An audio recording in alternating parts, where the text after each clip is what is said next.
में आता है अशद अन्नास बलाअन अल-अंबिया, सबसे सख्त इम्तिहान नबियों का होता है।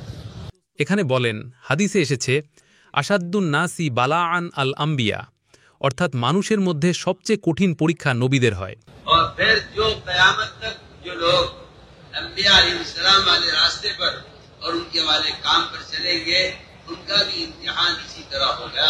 फरमाया हदीस में अशद अन्नास बलाअन अल-अंबिया सुम्मा अल-अमसल फल-अमसल, कि जो नबियों के काम के जितने ज्यादा करीब होंगे क़यामत तक उनका इस तरह इम्तिहान चलता रहेगा। আর তারপর কিয়ামত পর্যন্ত যে লোকেরা আম্বিয়া আলাইহিস সালামের রাস্তায় এবং তাদের দেখে যাওয়া কাজের উপর চলবে তাদেরও পরীক্ষা এভাবেই হবে। হাদিসে বলা হয়েছে আসাদ্দুন নাসি বালাআন আল আম্বিয়া সুম্মাল আমসাল ফাল আমসাল, অর্থাৎ যে নবীদের কাজের যত বেশি কাছে থাকবে কিয়ামত পর্যন্ত তার পরীক্ষাও সেভাবেই চলতে থাকবে। तो मुझे आज करना है कि हाल के अम्र का पूरा करना, इसमें पहला मैंने अर्ज कर दिया मलाइका का इम्तिहान हुआ, दूसरा इम्तिहान नबी अलैहिस्सलाम का है। তো আমাকে অর্জ করতে হবে যে হালের হুকুমকে পুরা করা। এতে আমি প্রথমেই অর্জ করেছি যে ফেরেশতাদের পরীক্ষা হয়েছিল, দ্বিতীয় পরীক্ষা আম্বিয়া আলাইহিস সালামের হয়। इंसान का अंदर का जज्बा होता है, हर आदमी का अंदर का जज्बा होता है औलाद के होने का। एक जानवर भी जज्बा रखता है कि उसकी औलाद हो। अल्लाह ने औलाद के होने का फितरी तकाजा जानवरों के अंदर भी रखा है। हर इंसान इंसान है।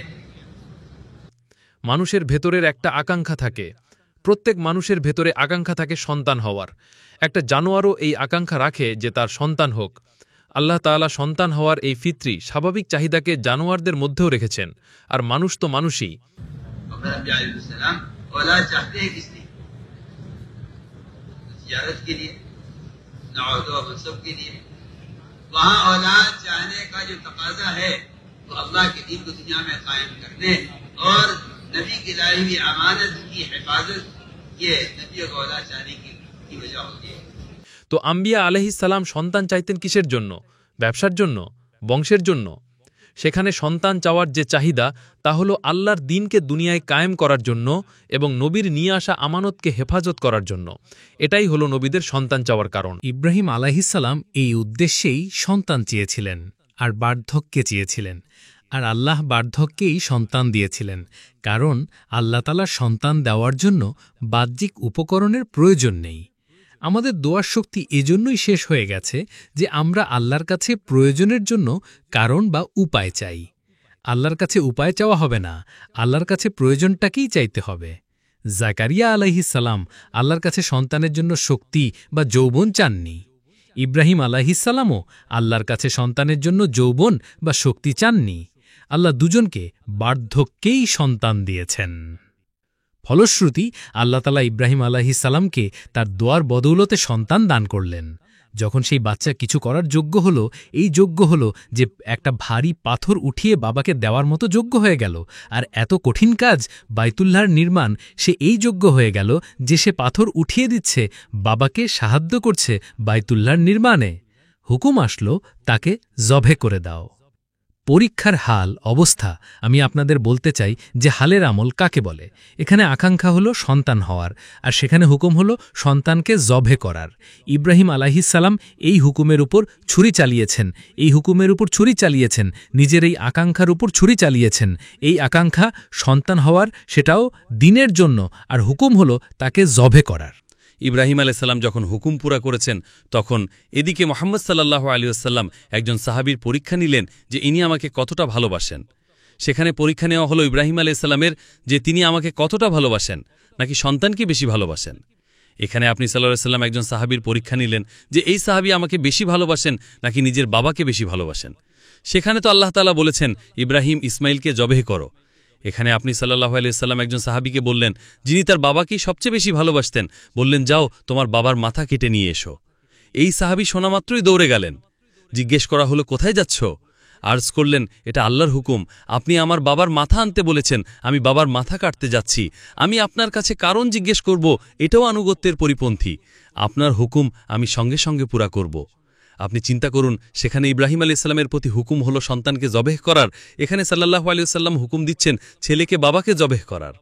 এই সাহাবী সঙ্গে সঙ্গে দৌড়ে গেলেন আনুগত্যে যে আমি উনার মাথা নিয়ে আসি। আপনি সাল্লাল্লাহু আলাইহি ওয়াসাল্লাম বললেন যে আমাদেরকে তো সম্পর্ক জোড়ার জন্য পাঠানো হয়েছে, সম্পর্ক ভাঙার জন্য পাঠানো হয়নি। আমি তো তোমার পরীক্ষা নিতে চেয়েছিলাম যে তুমি আমাকে বেশি ভালোবাসো নাকি বাবাকে বেশি ভালোবাসো। আমি আরজ করেছি যে হালের আমল, এখানে ইব্রাহিম আলাইহিস সালাম হুকুম পুরা করে দিয়েছেন আর এই হালের আমল পুরা হয়ে গেল। এদিকে আপনি সাল্লাল্লাহু আলাইহি ওয়াসাল্লাম সাহাবীর পরীক্ষা নিলেন যে তিনি আমাকে বেশি ভালোবাসেন নাকি বাবাকে বেশি ভালোবাসেন। তিনি প্রমাণ করে দেখালেন যে তিনি সাল্লাল্লাহু আলাইহি ওয়াসাল্লামকে নিজের বাবার চেয়ে বেশি ভালোবাসেন। এজন্য আপনার হুকুমে বাবার মাথা কাটার জন্য চলে গেছেন। আমি আরজ করেছি যে এই ঘটনাগুলো থেকে মালুম হয় যে হালের আমল কখনো স্বভাবের বিরুদ্ধে আসবে, কখনো আকাঙ্ক্ষার বিরুদ্ধে আসবে, কিন্তু হালের আমলকে পুরা করে দেওয়া এটা বড় বড় বিজয় এবং আল্লাহ তাআলার বড় বড় সাহায্য এর সাথে রয়েছে। হুজুর আকরাম সাল্লাল্লাহু আলাইহি ওয়াসাল্লাম সাহাবাদের নিয়ে হুদায়বিয়া তাশরিফ নিয়ে গেলেন। আপনাকে রাস্তায় রুখে দেওয়া হল। আকাঙ্ক্ষা হল ওমরাহ করার, আকাঙ্ক্ষা ওমরাহ করার। ওমরাহ ইবাদত, আর এমন ইবাদত যা বাইতুল্লাহ ছাড়া কোথাও হতে পারে না, কিন্তু হুকুম আসল যে ফিরে যাও। আমরা দেখতে চাই আপনার সাহাবারা আপনার সাথে আছেন। আপনার সাহাবাদের মধ্যে এই সময় ওমরাহ করার আকাঙ্ক্ষা আছে নাকি ফিরে যাওয়ার শখ আছে? যদি ওমরাহ করার আকাঙ্ক্ষা থাকে তো এই আকাঙ্ক্ষা আনুগত্যের পরিপন্থী, আর যদি ফিরে যাওয়ার শখ থাকে তো ওয়াপসির শখ আর ওয়াপসির আকাঙ্ক্ষা এটাই হলো আসল আনুগত্য। হুকুম এসে গেল, এদিকে মুশরিকরা আপনাকে রোকে দেওয়া উমরা করা থেকে আল্লাহ হুকুম দিলেন ফিরে যান, আল্লাহ হুকুম দিলেন ফিরে যান। এটাও তো কঠিন মাসালা। আমি আপনার কাছে খুব বুনিয়াদী কথা অরজ করছি। মানুষ চিন্তা করে হুকুম আসলো যে ফিরে যান, সাহাবারা অরজ করলেন কিভাবে ফিরে যাব? আমরা আল্লাহর ঘরের ইবাদতের জন্য এসেছি, আমরা এখানে জিয়ারতের জন্য এসেছি, আমরা তাওয়াফ ও উমরার জন্য এসেছি। আমরা কেন তাদের সাথে লড়াই করব না, কেন উমরা করব না? বললেন না, আল্লাহর হুকুম ফিরে যাওয়ার, তো ফিরে যাও। উলামারা লিখেছেন যে আপনি সাল্লাল্লাহু আলাইহি সাল্লাম নিজের মাথা মুন্ডান করলেন আর আপনার সাহাবারা আপনাকে দেখে মাথা মুন্ডান করলেন। আপনি সাল্লাল্লাহু আলাইহি সাল্লাম মাথা মুন্ডানকারীদের জন্য 3 বার মাগফিরাতের দোয়া করলেন। কিছু লোক ছিল যাদের আকাঙ্ক্ষা ছিল ওমরা করার, তখনও তাদের মনে এই রায় ছিল ওমরা করার। যখন নবীর হুকুম ছিল ফিরে যাওয়ার, তাদের মনে রায় ছিল ওমরা করার। এই রায়ের কারণে তারা মাথা মুন্ডান করার পরিবর্তে তারা শুধু চুল কাটালেন, এই আশায় যে হয়তো কাফেরদের রহম এসে যাবে, হয়তো ওমরার অনুমতি মিলে যাবে। যখন নবী ফয়সালা করে দিয়েছেন ফিরে যাওয়ার, তো পরিষ্কার, আমি তো হাদিস শুরুতেই অরজ করে দিয়েছি, তোমাদের মধ্যে কেউ মুমিন হতে পারবে না যতক্ষণ না তার সমস্ত ভালো চাওয়া, এই জন্য বলছি যে বাইতুল্লাহর তাওয়াফ করার মতো চাওয়া এবং ওমরা করার মতো চাওয়া, যদি তোমার এই চাওয়া নবীর হুকুমের অধীন না হয়, তুমি ঈমানওয়ালা হতে পারো না। রাসূল সাল্লাল্লাহু আলাইহি সাল্লাম হুকুম দিলেন ফিরে যাওয়ার, মাথা মুন্ডন করার। কিছু সাহাবা এই আশায় মাথা মুন্ডন করেননি যে হয়তো অনুমতি হয়ে যাবে, হয়তো আমরা ওমরা করে নেব। আপনি সাল্লাল্লাহু আলাইহি সাল্লাম তাদের জন্য মাগফিরাতের দোয়া করেননি। মাগফিরাতের দোয়া তাদের জন্য হয়েছে যারা আপনার পুরো হুকুমকে মেনে নিয়েছে এবং আপনার পুরি আনুগত্য করেছে, আর নিজের আকাঙ্ক্ষাকে কুরবান করে তারা নিজের মাথা মুন্ডন করেছে। তাদের জন্য 3 বার মাগফিরাতের দোয়া হয়েছে। যখন তারা দেখল আমাদের জন্য দোয়া হচ্ছে না, তারা আরজ করল, ইয়া রাসূলুল্লাহ আমাদের জন্য দোয়া করে দিন।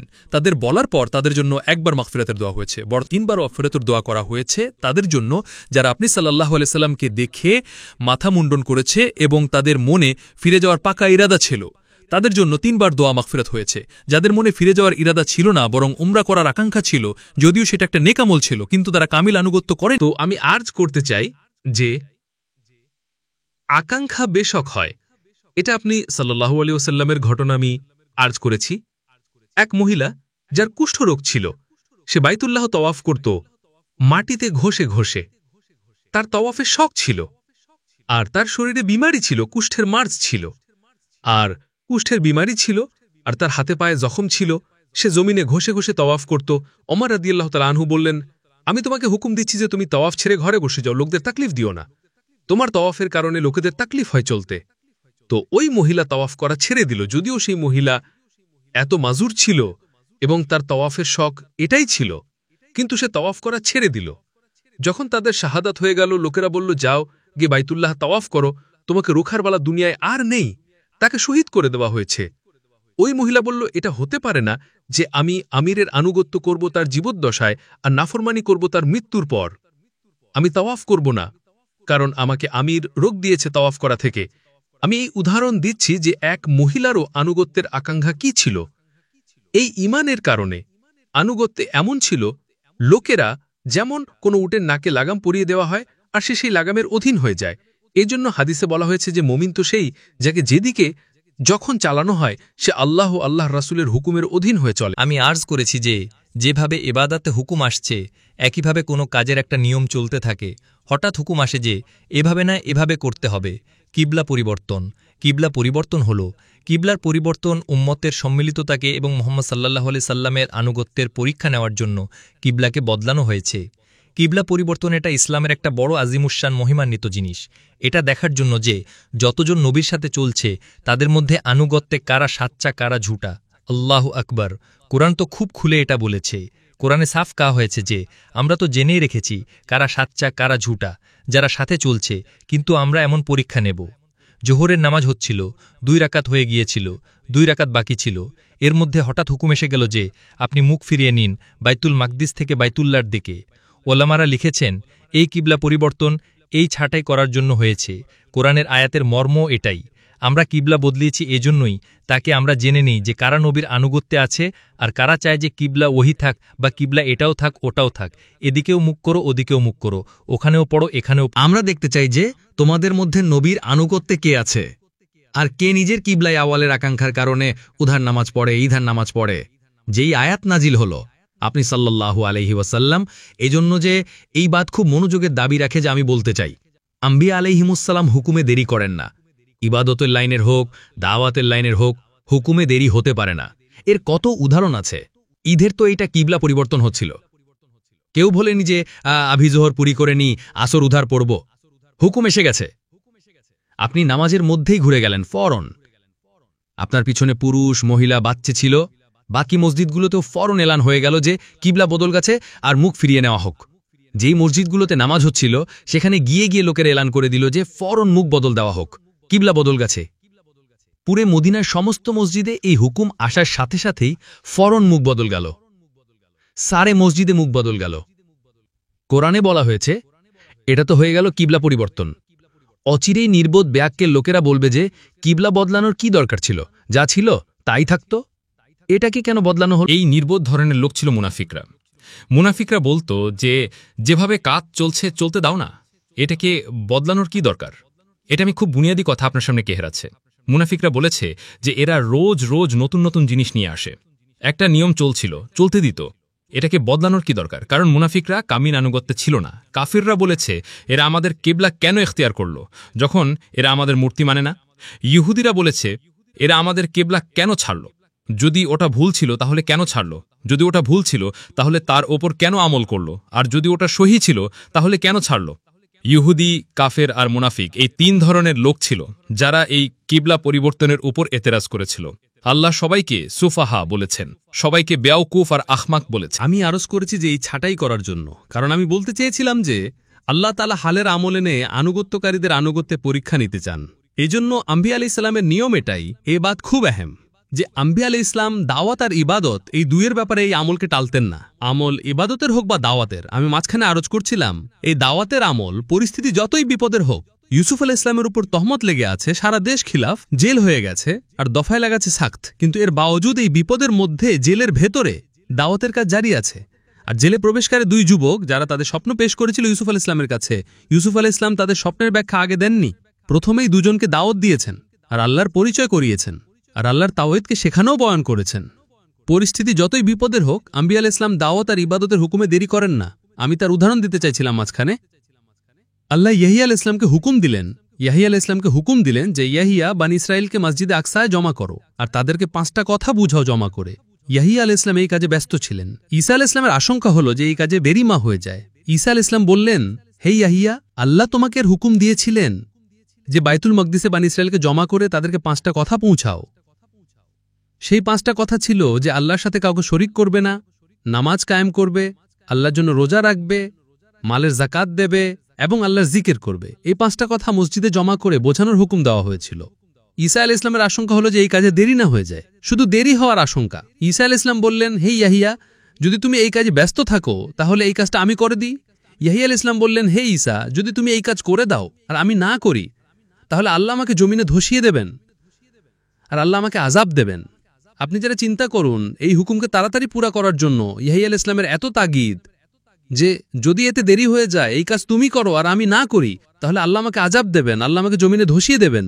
আমি আপনাকে মাঝখানে উদাহরণ দিচ্ছি যে আম্বিয়া আলাইহিস সালাম দাওয়াত আর ইবাদতের আমালকে ফরন পুরা করেন, তারা এটাকে টালেনও না আর পরে ফেলারও চেষ্টা করেন না। আমি তার উদাহরণ আরোজ করছিলাম। এই কিবলা পরিবর্তন যেমনই হুকুম আসলো, আপনি সাল্লাল্লাহু আলাইহি ওয়াসাল্লাম ফরন পলট গেলেন বাইতুল মাকদিস থেকে বাইতুল্লাহর দিকে, আর আপনি আপনার রুখ ফরন করে নিলেন বাইতুল্লাহর দিকে। এটা আল্লাহ এই জন্যই করেছেন, আমরা দেখতে চাই যে যারা আপনার সাথে নামাজ পড়ছে, যারা আপনার সাথে লেগে আছে, তাদের মধ্যে কামিল আনুগত্যকারী কারা। আমি আরোজ করেছি যে এখানে হুকুম আসলো ইবাদতের। একইভাবে আরেকটা কথা হলো যে মানুষের ভেতরে কিছু ফিতরি স্বাভাবিক চাহিদা আছে, ঘুমের চাহিদা, ক্ষুধা পিপাসার চাহিদা, যৌনতার চাহিদা। এই সমস্ত চাহিদা আল্লাহ মানুষের মধ্যে রেখেছেন। এই চাহিদাগুলোকে কুরবান করা হালের আমলের উপর, এটাই কামিয়াবির রাস্তা। আর এই চাহিদাগুলোকে পুরা করে নেওয়া হুকুমের খেলাফ, আপনি মুমিন নন। নামাজ, ঘুমের চাহিদা রাখা হয়েছে মানুষের মধ্যে, নামাজের হুকুম এসে গেল। ক্ষুধার চাহিদা রাখা হয়েছে, পিপাসার চাহিদা রাখা হয়েছে, রোজার হুকুম এসে গেল। যৌনতার চাহিদা রাখা হয়েছে, জিনাকে হারাম করা হলো। মালের চাহিদা রাখা হয়েছে, জাকাতকে ফরজ করা হলো। আপনি যত হুকুম উঠিয়ে দেখুন, সেই সমস্ত হুকুম মানুষের ফিতরি চাহিদার খেলাফ পাবেন। কারণ হুকুম এটাই যে নিজের ফিতরি চাহিদাকে আমাদের হুকুমের উপর কুরবান করো। মানুষ বলে আমি এটা করতে পারি, ওটা করতে পারি না, তো এটা ইচ্ছার দিন নাকি হুকুমের দিন? মুসলমান বলে আমি এটা করতে পারবো, ওটা করতে পারবো না। আর আজিব বাত আমি মাঝখানে বলে দিই যে আজকাল মুসলমান একটা আয়াত শিখে রেখেছে, লা ইউকাল্লিফুল্লাহু নাফসান ইল্লা ওয়াসআহা। আর সে এই আয়াত পরে বলে যে আমাকে আল্লাহ এতটুকুই দায়িত্ব দিয়েছেন যতটুকু আমার মধ্যে তাকত রেখেছেন। এটা এই আয়াতের অর্থ নয়। আয়াতের অর্থ এটা বন্ত না। আয়াতের অর্থ হল আল্লাহ তোমাকে যে হুকুম দিয়েছেন তার উসআত আল্লাহ তোমার মধ্যে রেখেছেন। ওসনে মেজাজ বানিয়ে নিয়েছে আপনা যে কাম করতে মন চায় না বা যে কাজে বাধা চলে আসে, বাধা আসার কারণে মুসলমান গাইর মুকাল্লাফ হয়ে যায় না। বাধা আসার কারণে মুসলমান চেষ্টার জন্য দায়িত্বপ্রাপ্ত হয়। এটা খুব আহাম কথা বলে দিয়েছি। শরীয়তের যে কোনো হুকুমে যদি বাধা চলে আসে, তো এই বাধা আসার কারণে মুসলমান গাইর মুকাল্লাফ হয়ে যায় না, বরং চেষ্টার জন্য দায়িত্বপ্রাপ্ত হয়। খুব আহামবাদ। আল্লাহ আমাকে মাফ করুন, আমাদের সবার তবিয়ত এমন হয়ে গেছে যে যদি কোনো সুন্নতের খেলাফ কোনো কানুন চলে আসে, মুসলমান সবচেয়ে প্রথমে সেই সুন্নতকে ছাড়বে, এটা বলে যে কানুন এই সুন্নতের খেলাফ। কোম্পানি আছে, দফতর আছে, আরও কিছু আছে, দুনিয়ার সারে বিভাগ আছে, সেখানে মুলাজিম আছে। যদি আপনাকে সুন্নতি পোশাকের কারণে বা সুন্নতি পোশাকের কারণে যদি কোনো কানুন রোক্তা করে, তাহলে আপনি মাজুর নন। এই বাত ইয়াদ রাখুন, আপনি মাজুর নন। আমি সারা দুনিয়াকে এই কথা বলছি, যদি কানুন কোনো সুন্নতের খেলাফ আসে, তাহলে আপনি চেষ্টার জন্য দায়িত্বপ্রাপ্ত। যদি আপনি চেষ্টা করছেন তার জন্য, ওই সুন্নতের উপর আমল করার জন্য, তাহলে তো আপনি আল্লাহর কাছে মাজুর। আর যদি আপনি ওই সুন্নতকে ছেড়ে দেন এ বলে যে কানুনের খেলাফ, তাহলে আপনি আল্লাহর কাছে গুনাহগার। পরিষ্কার সিদিসাদি কথা। কেন? এজন্য যে আমি ফের আর্জ করছি, আল্লাহর একটা আজীব নিজাম আছে। আল্লাহর আজীব ও গরিব নিজাম। আল্লাহর নিজাম হলো তিনি যে কাজ করার হুকুম দেন যে এটা করতে হবে, তাতে বাধা পয়দা করেন। আর যে কাজ থেকে রোক্তা করেন যে এটা করতে হবে না, তাতে সহুলত দেন। এটা আল্লাহর দস্তুর। যদি আমরা তোমাকে দিনে সহুলত দিয়ে দিই আর দুনিয়ার হারাম কাজে বাধা পয়দা করে দিই, তাহলে তোমার আমল করা কোনো কামাল নয়। কারণ আমরা হারাম রাস্তায় বাধা পয়দা করে দিয়েছি আর হালাল রাস্তায় সহুলত দিয়ে দিয়েছি। এতে তোমার আমলের কোনো কামাল নয়। তোমার আমলের কামাল তখনই যখন আমরা তোমাকে যে জিনিসের হুকুম দিই তাতে বাধা পয়দা করি আর তুমি সেই বাধা সত্ত্বেও চেষ্টা করো। আসলে আমি খুব বুনিয়াদি কথা বলছি।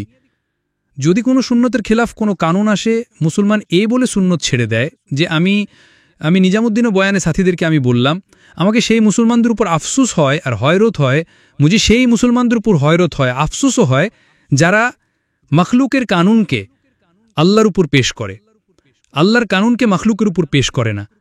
আমাকে এ তো হয়রত হয়, কুফরের কানুনকে আল্লাহর উপর পেশ করে। যে কুফরের কানুন, এটা আমি কি করব? বাজায় এর যে আল্লাহর কানুনকে কুফরের উপর পেশ করার, যে আমার রবের হুকুম এটা, আমার নবীর সুন্নত এইটা, আমি এর মুকাল্লাফ। আমি আপনাদেরকে খুব বুনিয়াদি কথা বলছি। এজন্য আর্জ করছি যে একটা আয়াত শিখে নিয়েছে, লা ইউকাল্লিফুল্লাহু নাফসান ইল্লা উসআহা। যেখানে দিনের কোনো কাজে বাধা আসে, সেখানে সে নিজেকে ওই আমলের মুকাল্লাফ মনে করে না। কোরআনের আয়াতের হারগিজ অর্থ এ নয়। কোরআনের আয়াতের অর্থ বিলকুল এর উল্টো। সেটা হলো আল্লাহ তোমাকে যত হুকুম দিয়েছেন, ফরজের, ওয়াজিবের, সুন্নতের, আল্লাহ তোমার ভেতরে সেগুলোকে পুরা করার তাকত রেখেছেন। লা ইউকাল্লিফুল্লাহু নাফসান ইল্লা উসআহা। আমি একটা কথা আর্জ করছি মাঝখানে। লোকে বলে যে আল্লাহ তৌফিক দেননি। এক নামাজিকে দেখে বেনামাজি বলে দোয়া করেন আল্লাহ আমাকেও তৌফিক দেন। এক মালদার আদমিকে জাকাত দিতে দেখে দুসরা মালদার বলে আপনি মাশাআল্লাহ জাকাত দেন আপনার মালের, দোয়া করেন আল্লাহ আমাকেও তৌফিক দেন। আমি খুব কাজের কথা আপনাকে বলছি। যে ব্যক্তি মালদার হওয়া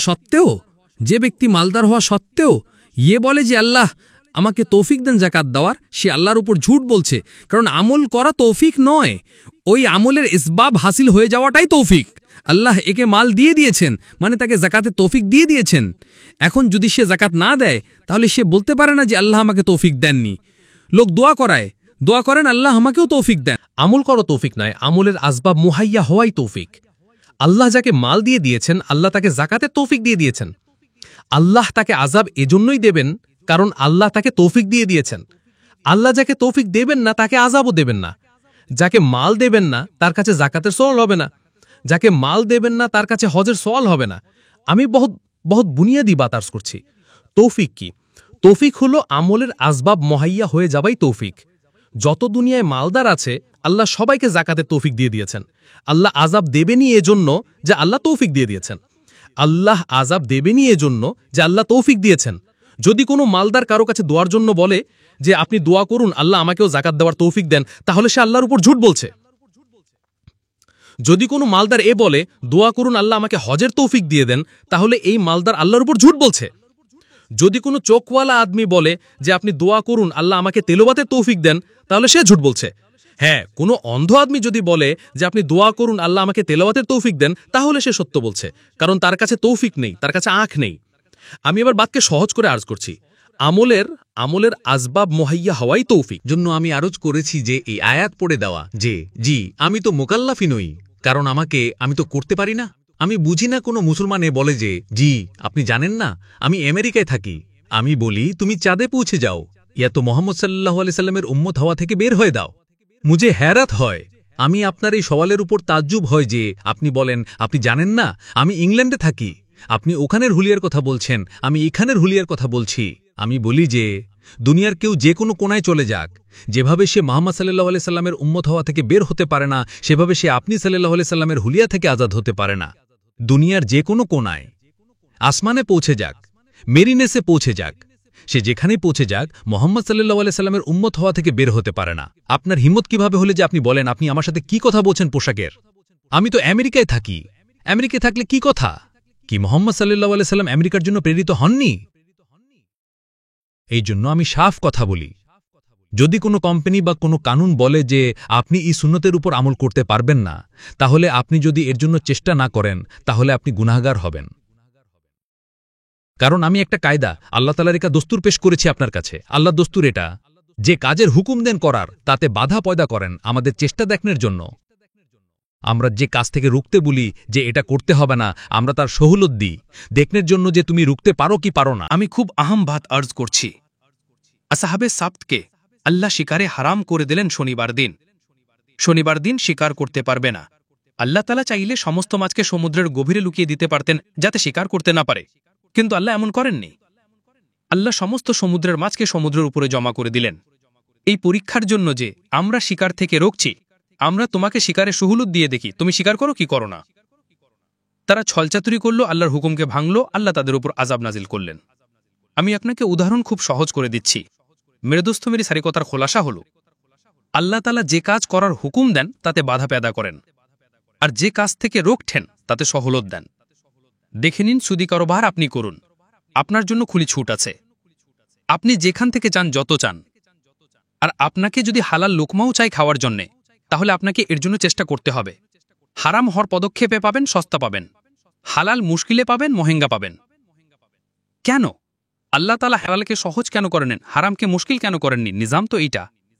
আপনি কুদরতের নিজামের খেলাফ চলছেন। আপনি বলেন আমাকে যে দিনের উপর চলার সহুলত হবে আমি সেই দিন ইখতিয়ার করব। আল্লাহ বলেন না, আমি যে জিনিসের তোমাকে হুকুম দেব করার তাতে বাধা পয়দা করব। আমি দেখতে চাই যে তুমি আমার আনুগত্যে কি চেষ্টা করো আর এর জন্য কি কুরবানি দাও। আমি তো বিলকুল ওয়াজে করে দিয়েছি। তো মেরে দোস্ত, আমি তারও উদাহরণ পেশ করছি। মানুষ, তার সমস্ত প্রয়োজন আছে। ক্ষুধা এমন একটা ফিতরি জিনিস যে তার নবীরও ততটাই লাগে। এমন নয় যে নবীর তিনি নবী তো ক্ষুধা লাগে না, সাহাবীরও ততটাই ক্ষুধা লাগে, আজ আম মুসলমানেরও ততটাই ক্ষুধা লাগে। সাহাবারা সফরে ছিলেন, খানা শেষ হয়ে গেল, খাওয়ার জন্য কিছু নেই। গাধা হালাল ছিল উসময় পর্যন্ত। গাধার মাংস খাওয়া হতো বকরির মতো আর আম জানোয়ারদের মতো। সাহাবাদের খুব ক্ষুধা লাগল, খানা শেষ হয়ে গেল। সাহাবায়ে কেরাম আপুসে পরামর্শ করলেন যে কি করা যায়। ক্ষুধার শিদ্দত খুব, খাওয়ার জন্য কিছু নাই। তো পরামর্শ হল যে গাধা জবে করা হোক। গাধা জবে হল, তার মাংস তৈরি হল। যখন খানা বান গেল, তৈরি হয়ে গেল, আর সাহাবারা খাওয়ার জন্য তৈরি ছিলেন, আল্লাহ তাআলা দেখছেন এরা আমার সাহাবা, মুদাহিদ, আল্লাহর রাস্তায় আছে। খানা শেষ হয়ে গেছে, এদের কাছে এছাড়া খাওয়ার কিছু নেই, আর হালাল মাংস তৈরি হচ্ছে। হঠাৎ আসমান থেকে হুকুম আসলো যে গাধার মাংস এখন থেকে হারাম করে দেওয়া হলো, এটাকে ফেঁক দেওয়া হোক, আর হাঁড়িগুলো ভেঙে দেওয়া হোক যাতে পাকানো হয়েছে।